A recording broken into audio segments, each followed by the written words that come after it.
ඉතින් අද ලස්සනම වාසනාවන්ත දවසක් යේසුස් වහන්සේගේ නාමයෙන්. ඉතින් මම අද දෙවියන් වහන්සේගේ වචනේ පුංචි වචනයක් බලන්න යනවා. යේසුස් වහන්සේ කැමති අපෙන් බලාපොරොත්තු වෙන්නේ මොනවද කියලා. අනේ අපි ගොඩක් දේවල් බලාපොරොත්තු වෙනවනේ. යේසුස් වහන්සේ අපෙන් මොනවද බලාපොරොත්තු වෙන්නේ? කාරණා පහක් ගැන මම ඔයාලට පෙන්වලා දෙන්න යනවා. දිවිතිය කතාවේ 10 වෙනි පරිච්ඡේදයේ 12 වෙනි පදේ ඉඳන් 13 වෙනි පදයට කියවල බැලුවා නම් දෙවියන් වහන්සේ කැමති කාරණා මොනවද කියලා අපෙන් ඉල්ලලා තියෙනවා. ඉතින් මේක පළවෙනිය තමයි ස්වාමින් වහන්සේට බය වීම. ඔන්න ඉල්ලලා තියෙන පළවෙනි කාරණාව පහෙන් අපි ස්වාමින් වහන්සේට බය වීම. ඒකට උන්වහන්සේගේ සියලු මාර්ගවල හැසිරීම. දෙක තමයි උන්වහන්සේ අපිට කියලා දෙන සියලුම මාර්ග. ඒ කියන්නේ මේ වචනේ අපිට පෙන්වලා තියෙන දේවල් තුලින් අපි හරි මාර්ගයේ හැසිරීම. තුන්වෙනි කාරණාව නම් ප්‍රේම කිරීමය.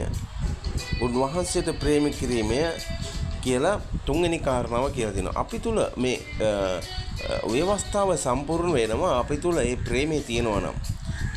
නේද? සෑම කෙනෙකුටම අපි ප්‍රේම කරන්න ඕනේ. ඊට පස්සේ හතරවෙනි කාරණාව කියනවා නුඹ දෙවියන් වහන්සේගේ මුළු සිතින්ද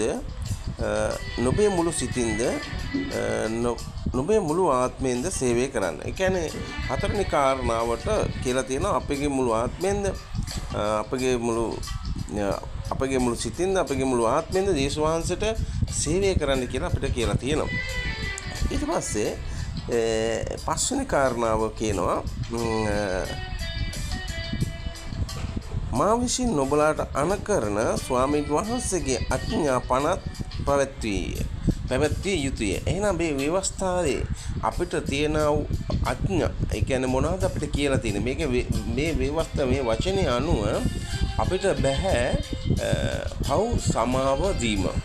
එහෙනම් යේසුස් වහන්සේ මේ වචනේ අනුව පව් සමාව දෙන්න ආවේ නෑ. මේ වචනේ තියෙන්නේ අපිට පව් ගැන දැනගන්න. පව් ගැන දැනගෙන මේ වචනේ කියවලා අපි කරන පාපය ගැන දැනගන්න පමණයි මේ සුද්ධ බයිබලේ අපිට පෙන්නලා තියෙන්නේ, ලියලා දීලා තියෙන්නේ. එහෙනම් එතකොට දෙවියන් වහන්සේ ඊතුරු පල්ලහැරදී කියනවා වෙන මොනවද නොබෙන් යේසුස් වහන්සේ බලාපොරොත්තු වෙන්නේ? මෙවැනි කාරණා පහ පමණක් සුදු බයිබලේ දෙවියන් වහන්සේ අපගෙන් බලාපොරොත්තු වෙනවා. එහෙනම් ඔබත් මේක තේරුම් අරගෙන හරි විදියට ජීවත් වෙන්න යේසුස් වහන්සේ තුල හරි මාවත